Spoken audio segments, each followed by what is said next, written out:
अयोध्या के इतिहास में 6 मई 2022 का दिन ऐतिहासिक बन गया है।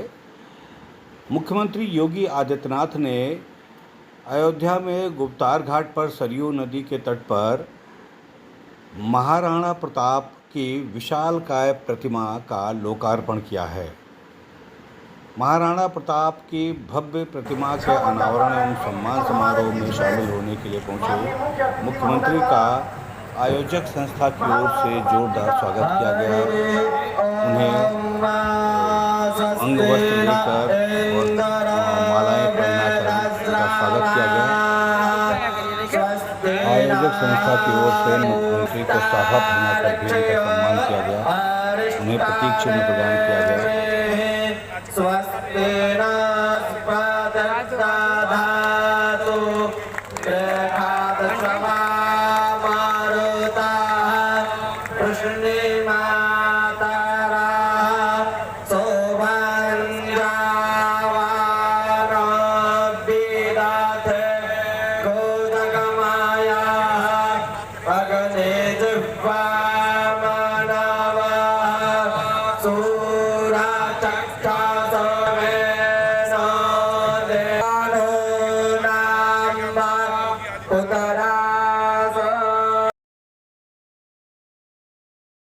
है कि जब अयोध्या में 500 वर्षों के बाद मर्यादा पुरुषोत्तम भगवान श्री राम के भव्य मंदिर निर्माण का कार्यक्रम प्रधानमंत्री मोदी जी के कर कदमों से प्रारंभ हो चुका है। उन स्थितियों में आप सबने इस पवित्र स्थल पर मां सरयू के तट पर गुप्तार घाट के पास महाराणा प्रताप की इस भव्य प्रतिमा का आज यहाँ पे लोकार्पण करने का सौभाग्य मुझे प्राप्त हुआ है। मैं इसके लिए आप सबको आयोजकों को हृदय से धन्यवाद देते हुए आप सबको बधाई देता हूँ, अपनी शुभकामनाएं देता हूँ। भाइयों बहनों, महाराणा प्रताप का जन्म 9 मई माना जाता है और 28 वर्ष की उम्र में उनके सामने ऐसा संकट आया था कि जो मेवाड़ की राजधानी चित्तौड़ थी, ये सभी ज्यादातर भूभाग पर अकबर का कब्जा हो गया। लेकिन अपनी दूरदर्शिता, अपने शौर्य और अपने पराक्रम के कारण महाराणा प्रताप ने अपने जीवन में अभाव की चिंता किए बगैर एक सन्यासी के रूप में, एक योगी के रूप में जंगलों में विपरीत परिस्थितियों में रहते हुए भी अपनी सेना का संगठन खड़ा किया। अकबर जैसे विशाल साम्राज्य के बादशाह को चुनौती दी और अपने जीवन में ही मेवाड़ के उस सभी जितने भी किले थे, जितने भी गढ़ थे, जितना भी भूभाग था, उसे वापस लेकर के भारत के शौर्य और पराक्रम का लोहा दुनिया के सामने प्रस्तुत करने का कार्य भी किया। जब भी भारत के अंदर शौर्य पराक्रम की बात आती है तो मध्यकाल में 3-4 नाम हर एक जवान पर उमड़ पड़ते हैं। महाराणा प्रताप का, छत्रपति शिवाजी महाराज का, गुरु गोविंद सिंह जी महाराज का। हर व्यक्ति बड़ी श्रद्धा के साथ नाम लेता है कि महापुरुषों ने देश के लिए जीवन जिया था, अपने लिए नहीं। अगर वे चाहते तो वे भी उस कालखंड में चाहते कि भाई मैं कैसे लड़ पाऊंगा अकबर के साथ, अकबर के सामने, क्योंकि अकबर के साथ अकबर के पास एक बड़ी सेना है और यहाँ पर तो भीतर घात करने वाले बहुत सारे लोग बैठे हुए हैं। कैसे मैं पेश करूंगा? वह भी अधीनता स्वीकार कर लेते और अपने मेवाड़ की गद्दी को सुरक्षित रख पाते, लेकिन उन्होंने ऐसा नहीं किया। यहाँ तक कि जो मानसिंह, जिसने अपनी बुआ को अकबर के यहाँ भेज दिया था, उसके साथ भोजन बैठकर खाना भी उन्होंने अपना अपमान समझा था और कहा था कि नहीं, मैं ये नहीं कर सकता। एक धर्मी के साथ हम इस प्रकार से उसे सम्मान नहीं दे सकते जो देश और धर्म के लिए खतरनाक हो। और भाइयों बहनों,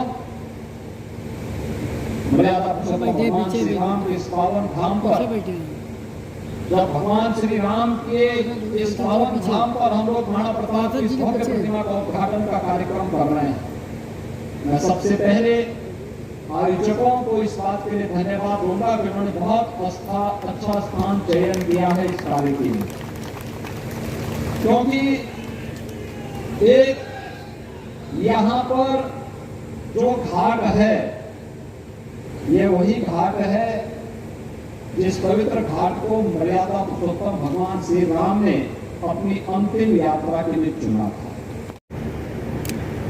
सप्त पुरियों में से हमारी एक पावन पुरी है, सूर्य वंश की राजधानी है, मनुष्य के उद्गम की स्थली भी है। इस धरती का पहला राजा मनु इसी धरती पर जन्म लिया था, अयोध्या की धरती पर। अयोध्या में ही उन्होंने अपनी राज व्यवस्था का संचालन प्रारंभ किया था।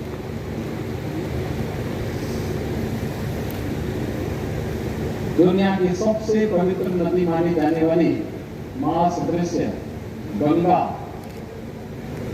को इस धराधाम पर लेकर आने वाले राजा भगीरथ भी इसी धरती से जुड़े थे, इसी अयोध्या के राजा थे। और उसी परंपरा में मर्यादा पुरुषोत्तम भगवान श्री राम का जन्म होता है। मानव रूप में, एक मनुष्य के रूप में, मनुष्य के जीवन में आने वाले हर एक उतार चढ़ाव का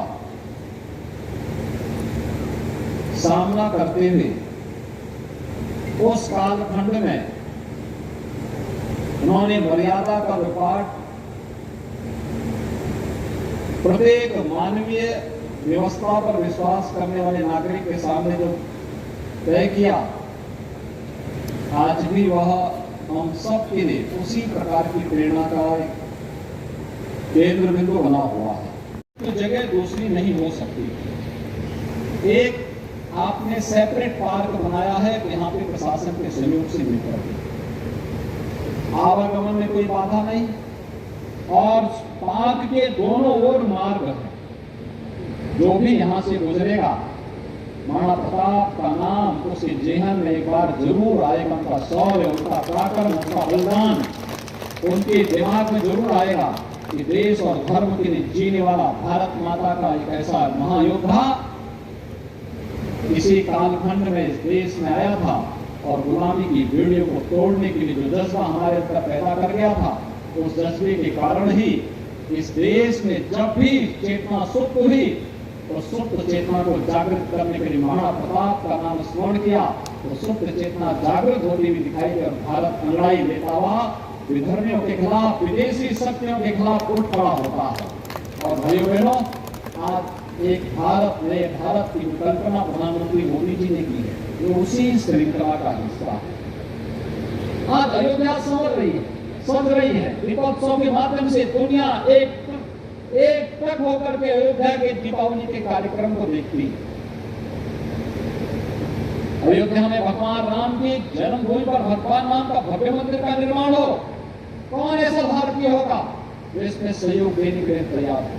हर व्यक्ति, हर भारतीय तैयार है, बड़े मुक्त कंठ से देने को तैयार है, खड़ा हुआ है।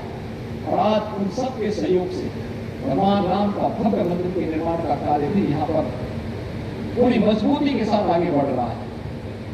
आज मैंने जाके देखा, पूरा कार्य देखा है, गर्भगृह में तक जाकर के देखा, क्या प्रोग्राम से, कितनी तेजी के साथ। और मंदिर ऐसा होगा न भूतो न भूत से भी भगवान राम का भगवान राम के व्यक्तित्व के अनुरूप, उनके व्यक्तित्व के अनुरूप जो कभी नहीं हुआ है, वो आज मोदी जी के नेतृत्व में श्री राम जन्मभूमि जो ट्रस्ट बना हुआ है, मंदिर निर्माण ट्रस्ट, वो उसके रूप भव्य मंदिर के निर्माण का कार्य को संपन्न कर रहा है। और वह कार्य आज अयोध्या में संपन्न हो रहा है। विकास की इतनी योजनाएं बन रही हैं, आने वाले समय में अयोध्या दुनिया की सबसे सुंदरतम नगरी के रूप में स्थापित होगी। दीपावली ने इस कार्यक्रम को साबित किया है। मुझे याद है जब 2017 में पहली बार हम दीपावली के आयोजन के साथ यहाँ जुड़े थे, भाइयों बहनों मेरे मन में आशंका थी पता नहीं क्या होगा, क्योंकि यहाँ पे दीपावली के आयोजन में हर व्यक्ति अपने घर तक सीमित रहता था, सार्वजनिक कोई कार्यक्रम नहीं हो पाता था। आज मुझे प्रसन्नता है सार्वजनिक रूप से सभी कार्यक्रम पूरी भव्यता के साथ यहाँ पे संपन्न हो रहे हैं और दीपावली में तो एक उत्सव जैसा माहौल है। तो पवित्र करने का काम किया था 1528 से लेकर के 1992 तक कोई दिन और कोई वर्ष ऐसा नहीं जब अयोध्या वासियों ने चैन की सांस ली। वे लड़ते रहे। अयोध्या में हमने बहुत सारे गांव देखे हैं जो आज भी नंगे पैर चलते हैं। इससे ही संकल्प है 500 वर्षों का अपने प्रभु राम का भव्य मंदिर का निर्माण करके रहेंगे और अपना स्थान वापस लेकर के रहेंगे। बहुत सारे परिवार हैं जो सिर पे साधा नहीं मानते, केवल एक ही संकल्प है कि जब भगवान राम का भव्य मंदिर बनेगा तो हम अपनी पगड़ी भी धारण करेंगे। और मुझे लगता है आज वो कार्य संभव हो पा रहा हो गया है। अब तो एक वर्ष और इंतजार करिए, भगवान रामलला अपने भव्य मंदिर में विराजमान होंगे। आज भी मैं देश के अंदर नहीं रहता हूँ, लोग मुझसे पूछते हैं आपको कैसा लग रहा था जब आपने भगवान राम को काट से एक मंदिर में स्थापित किया। मैंने कहा मेरे लिए तो गौरव की बात है, क्योंकि मेरे दादा गुरु के समय मूर्ति स्थापित हुई थी और मेरे समय में भव्य मूर्ति को मंदिर में स्थापित करने का सौभाग्य मुझे प्राप्त हुआ। मेरे लिए इससे बड़ा गौरव की बात क्या होगी। राम जन्मभूमि का पूर्णांदोलन मेरे पूज्य गुरुदेव महंत अवेद्यनाथ जी महाराज के नेतृत्व में राम जन्मभूमि के समिति लड़ रही थी, तो हमारी तो 3-3 पीढ़ी इस पूरे कार्यक्रम के साथ जुड़ करके लगी हुई है। तो हमारे लिए मुझसे मेरे लिए इससे ज्यादा गौरव की बात क्या होगी। और भाइयों बहनों, आज जो कार्यक्रम आपने महाराणा प्रताप को उनकी भूमिका के लोग उचित स्थान देकर के वहां शरीर के तट पर बहुत अच्छा रिवरफ्रंट हमारा ये विकसित होने जा रहा है। हजारों श्रद्धालु और पर्यटक यहाँ पर शाम के समय आते हैं और सायकाल के समय आकर के पर्यटन का आनंद लेंगे, महाराणा प्रताप की शिक्षाओं से प्रेरणा प्राप्त करेंगे और भव्य पार्क के इस बीच महाराणा प्रताप की शोभा अपने आप ही अयोध्या के माध्यम से भगवान राम के उच्च आदर्शों से प्रेरणा लेते हुए देश के लिए, धर्म के लिए त्याग और बलिदान की नई परंपरा को आगे बढ़ाने के लिए प्रेरित करती रहेगी। मैं आयोजकों को आज के इस कार्यक्रम के लिए हृदय से बधाई देता हूँ।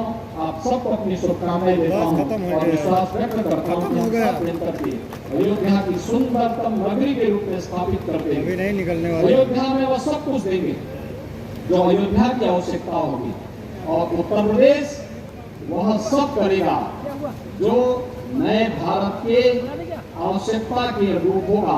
उत्तर प्रदेश उसमें अग्रणी भूमिका का निर्वहन करेगा। आप सबको 9 मई को महाराणा प्रताप की जयंती है, अभी से महाराणा प्रताप जयंती की हार्दिक बधाई और शुभकामनाएं आप सबको देते हुए इस पूरे कार्यक्रम के आयोजकों को मैं हृदय से बधाई देता हूँ, अपनी शुभकामनाएं देता हूँ। धन्यवाद। जय हिंद, जय जय श्री राम। यह जो मूर्ति का निर्माण अखिल भारतीय क्षत्रिय कल्याण परिषद अयोध्या अंदाजा हम सब लगा सकते हैं। दूसरा, यहाँ पर प्रधानमंत्री मोदी जी के विजन के अनुरूप अयोध्या को दुनिया की सबसे सुंदरतम नगरी के रूप में स्थापित करने का जो कार्यक्रम चल रहा है, इसमें हमारा वह कार्यक्रम प्रारंभ हो गया हुआ है।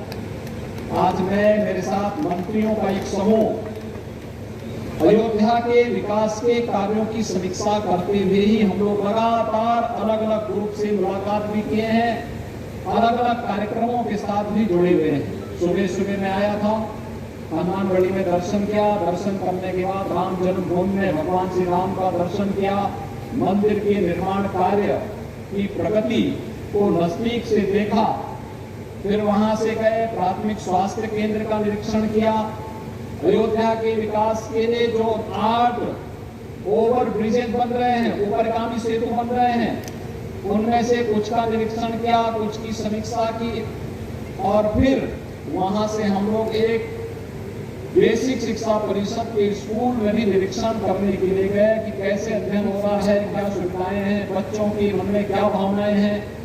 वहां पर जाने के बाद फिर भगवान राम का जो प्रिय कार्य था, उन्होंने कहा था कि अगर सचमुच हमें अपने देश और अपने धर्म की रक्षा करनी है तो अच्युत अस्पृश्यता की भावना को सदैव के लिए तिलांजलि देनी ही होगी। और उस समय सबरी के जूठे वेर और निषाद राज दोहा को अपने गले से लगाने का कार्य प्रभु राम ने किया था। हम लोगों को भी आज सौभाग्य प्राप्त हुआ कि हमें भी आज यहाँ पर एक दलित परिवार ने अपने घर में सहभोज के लिए आमंत्रित किया था। और मैं, मेरे सभी मंत्रीगण, मेरे सामान्य सांसद जी, माननीय विधायक जी, ये सभी लोग उस परिवार में गए और उस परिवार के साथ बैठ करके हम लोगों ने सहभोज भी किया, उन्हीं परिवार ने सहभोज भी किया, क्योंकि ये तो भगवान राम का काज है। और भगवान राम के काज में विराम कैसा, तो हम लोगों ने कार्य भी किया। फिर समीक्षा बैठक भी की। समीक्षा बैठक करके अयोध्या में आज उत्तर प्रदेश सरकार के सभी वरिष्ठ अधिकारी आए हैं, हमारे मुख्य सचिव आए हैं, लोक निर्माण विभाग, आवास विभाग, नगर विकास विभाग, सिंचाई विभाग, अन्य तमाम सभी बड़े विभागों के प्रमुख सचिव और अपर मुख्य सचिव भी आज यहाँ अयोध्या में हैं, अपने अपने विभागों की समीक्षा भी ले रहे हैं। समीक्षा बैठक में हमारे साथ थे, क्या प्रोग्रेस है इसके बारे में बता रहे थे। और समीक्षा बैठक के बाद फिर सरयू नदी के स्तर पर विकास की परियोजनाओं को कैसे आगे बढ़ाया जा रहा है, गुप्तार घाट से लेकर के नए घाट तक कैसे हम घाट के विकास की परियोजना के साथ, यानी रिवर फ्रंट के विकास के साथ साथ पर्यटन विकास की संभावनाओं को कैसे आगे बढ़ा रहे हैं। इन सभी विकास की संभावनाओं को निरीक्षण करने के बाद मुझे आपके इस भव्य कार्यक्रम में आने का सौभाग्य प्राप्त हुआ, जब मैं देश और धर्म के लिए अपना सर्वस्व न्यौछावर करने वाले महाप्रताप इस भव्य प्रतिमा के उद्घाटन कार्यक्रम में हमारे मंत्री समूह को भी इसमें शामिल होने का अवसर प्राप्त हुआ है। मैं इसके लिए आप सभी आयोजकों को हृदय से धन्यवाद दूंगा।